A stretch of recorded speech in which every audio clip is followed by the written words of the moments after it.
ચલો આજનો બીજો એક દિવસ પૂરો થઈ ગયો એટલે શાળા હવે છૂટી ગઈ છે અને હવે આપણે આપણું રાબેતા મુજબ વર્ગ જે બંધ કરવાનું છે તે કરીએ હવે અને રૂમ બધા બંધ કરી દઈશું. અમારે અહીંયા સ્ટાફની કમી હોવાથી રૂમને બધું જાતે જ બંધ કરવાનું હોય છે, એટલે ખોલવાથી માંડીને બંધ કરવાનું બધું જ. એટલે આપણે પહેલાં ક્લાસરૂમ બંધ કરશું અને પહેલાં ચેક કરી લઈશું અંદર. પછી કેવું છોકરાઓ પંખા ને લાઇટની સ્વિચ ને એ બધું ચાલુ મૂકીને જતા રહે છે. કોઈ વાર આ લાઇટ હમણાં ચોમાસાની ઋતુ ચાલુ હોવાથી લાઇટ કેવું આવ જાવ કરે છે અને પેલા પંખા ચાલુ હોય તો સ્વિચ કેવું એવી ને એવી જ ચાલુ મૂકીને જાય છે. એટલે કે જ્યારે પછી લાઇટ આવે છે તો એ આખો દિવસ અને રાત્રે મોડા સુધી બી પંખા ચાલુ રહે છે. તો આ પ્રમાણે લાઇટની બિલ વધી જાય છે ને નુકસાન થાય છે. તો એના માટે પણ આપણે પહેલાં ચેક કરી લઈશું.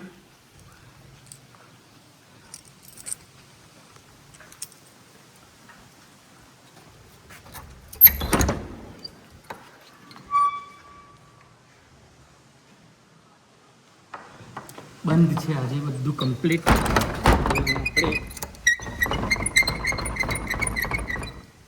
આ બધું રૂમ જોઈ લઈએ. હા 10મા ધોરણનો રૂમ છે.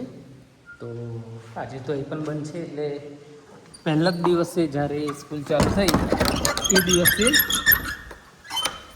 બાળકો નવા હતા ને એવું હતું એટલે ખાસ બારી જ બંધ કરવાનું ભૂલી ગયેલા હતા. એટલે પછી આ રીતે ચેક કરવા આવ્યા તો ખ્યાલ આવ્યો કે બારી તો બંધ જ નથી કરી. તો પછી ફરીથી આ રીતે અમારે જાતે ચેક કરીને બંધ કરવી પડી. એટલે આવું બધું હોય છે અહીંયા, એટલે થોડું જાતે પણ ધ્યાન રાખવું પડે છે. તો આ પ્રમાણે અમે જાતે પણ ધ્યાન રાખીએ છીએ અને બારી બારના બંધ કરાવી દઈએ છીએ યોગ્ય રીતે. તો આ રીતે આ અમારી શાળા છે. હમણાં સ્કૂલ છૂટી ગઈ છે, 12 વાગ્યા જેવું સમય થયો હશે ને આટલો તડકો ફૂલ છે અહીંયા, કોઈ બીજું ખાસ છે નહીં. તો આ રીતે અમે અમારી શાળાને ધ્યાન રાખીએ છીએ અને યોગ્ય કાર્યવાહી કરીએ છીએ. તો બારી બારના બંધ કરી દીધા છે. આ અમારું સાધન છે. બધા હવે